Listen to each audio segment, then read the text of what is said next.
Welcome to our Etica webinar, and thank you very much for participating and staying with us.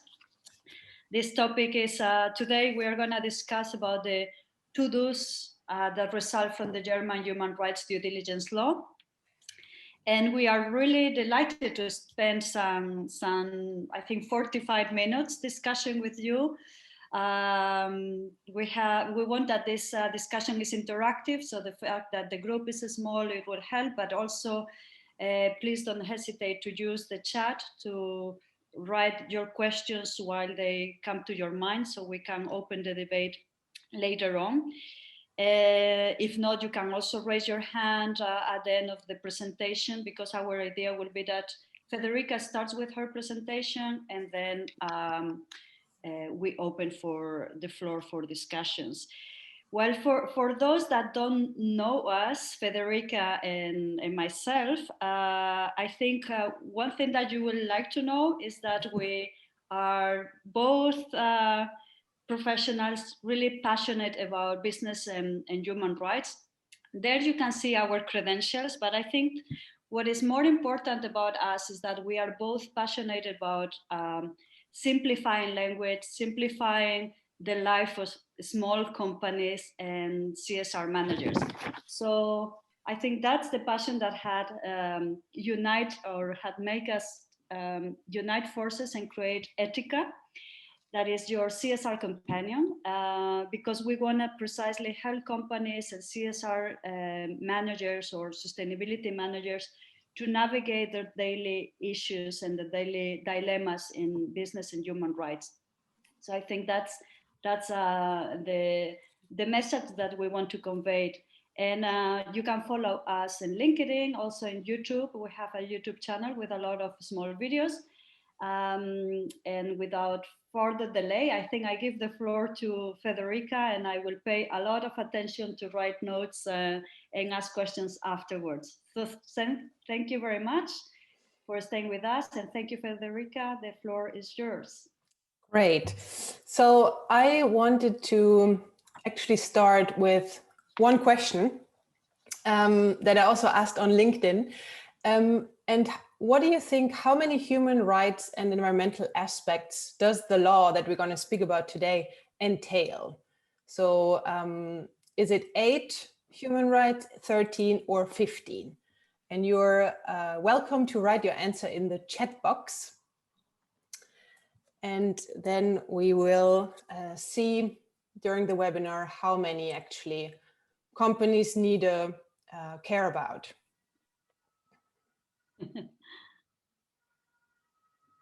So let's see some of your answers. Oh, people has done their homework. I see. Okay, so actually we can shut off the webinar. You already know everything. Okay, great. So let's get started. So what have we planned for today? Actually, we would like to discuss 4 things. So the first one, we want to go into the calls to action. So as I mentioned already in the webinar invitation, we're not going to go into really everything that goes around the law, but really go into the meat of it. Then we would like to spend 1 or 2 minutes discussing the role of grievance mechanisms, because we think that grievance mechanism will rise in importance in the future. Then we will talk shortly about the 13 human rights that are at stake here, and we'll finish up with the communication requirements. Okay, so what are the calls to action? Basically, this law requires companies to do 2 things. The first one is to build a human rights strategy, and that entails these 5 action points that we're gonna look into more details right now. And the second thing is companies need to communicate on their human rights strategy. And they should do this with a statement and also a yearly report. Okay, so let's go into the 5 steps that entail a human rights strategy. The first one is to do risk management. So that means that every company needs to have somebody responsible for this topic. And we know if there's no responsibilities, it's difficult to get things done. The second thing is that we need to implement this human rights topics into the relevant business areas. So we need to have processes in place. Our tip is that you can integrate social and environmental aspects into existing management systems. So what's asked here is basically to develop a social management system, but it's much more efficient to integrate it into your existing processes. The second step of a human rights strategy is risk analysis. So here you need to identify what human rights and environmental risks you have. You need to analyze them and you need to prioritize them. And what's special here is that the risk analysis is focused on your own business operations and on your direct business partners. And this is special about this law. This is basically this focus, and we'll see it also in the next steps, the focus on your own operations and tier one suppliers. These risks that you found out need to be communicated to the management or relevant people like buyers, product managers, anybody that that needs to have this information basically. And so one question that could pop up here is, what about the indirect suppliers? So all the other suppliers that I work with that are in my supply chain network. And we'll get to this in a second. The third step then after risk management and risk analysis is appropriate preventative measures.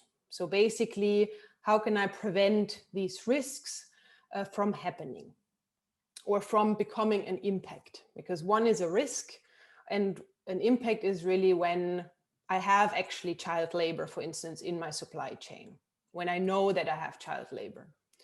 So how do I prevent these risks? There's again these two lenses. So we will see this. It's always the focus is on the own operations and on the direct business partners. So within the own operations, you need to establish buying practices that decrease or prevent the risk. You have to train people of the relevant departments to know what to look for. And you have to establish risk-based control mechanisms. So maybe internal audits or internal assessments that you indeed don't violate any human rights in your legal premises, let's say. And with the direct business partners, it's basically similar measures. You have to integrate social and environmental criteria when choosing a supplier. So basically in your supplier evaluations, these aspects need to be included. You have to also have a code of conduct. I think many companies, they have this already. You should train suppliers and conduct risk-based controls. And risk-based controls, in my understanding, is again audits. So we see assessment or audits, even though there's been this discussion that we need to go beyond audits and audits are not the right tool. Here they pop up again. So it seems like audits will be part of the mix, are here to stay.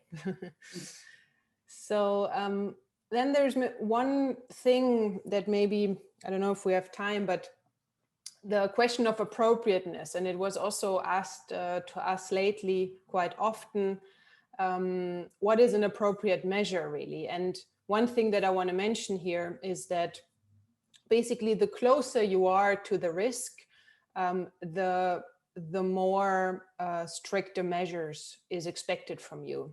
So basically, if you discriminate in your own operations, in your own company, it's expected that you stop that immediately. If you know that in a ship that you use, that many others use, there's forced labor, it's very far from you. It's somewhere, that you use to ship your products. There, you cannot really stop it by yourself. So here it's expected that you maybe join forces, seek advice, and see how you can get a bigger leverage. So maybe it's something to think about, yeah, how to interpret this word, appropriate measures. Okay. And then we have the step 4 and 5 of a human rights strategy, which are remediation measures and grievance mechanism. So in the remediation measures, basically it means when there's been an impact, what should we do? And here it's again different responsibilities. So within your own operations, as I just said, you have to stop it. If something happens and you're aware of it, you need to stop it. With your direct business partners, you should try to stop it, but if you cannot, you should draft a plan to minimize the harm. And then let's move on to the last step of a human rights strategy, the grievance mechanism. And here companies need to establish an internal or external mechanism, for instance, a hotline where violations can be reported to. And what's interesting here is that here everybody, the whole supply chain needs to have access to it. So not just the own operations, people working within your companies and your direct suppliers, but also indirect business partners and other interested parties need to have access to this system. Okay, so we know now that a human rights strategy entails these 5 steps. We have risk management, risk analysis, we have preventative measures, remediation, and grievance mechanism. And now we want to spend 2 minutes on the role of grievance mechanism because we think that it's quite special. So first of all, it's special because what I just said, everybody needs to have access to it. But the second point we want to make is that grievance mechanism have not really been thought about as a separate tool, as a good tool to tackle human rights violations. We usually have a grievance mechanism that is built in parallel to audits, let's say. But here we get maybe a new perspective to say, okay, maybe I can use audits, assessments, training with some group of suppliers, but then with others, I don't do any audits, but I just try to really establish a robust grievance mechanism. And because this is such an important topic, we actually have developed a training on that because we think that the grievance mechanism will be more important in the future. Okay, and then we come to the famous 13 human rights, and you can see them on the left side. So these 13 things is what companies need to consider when doing these steps, the risk assessment, and yeah, basically the risk assessment in the first place. So we see that it's the normal topics that we already are aware of. The law talks about child labor, youth labor, forced labor and slavery, appropriate health and safety, freedom of association, no discrimination, appropriate wages.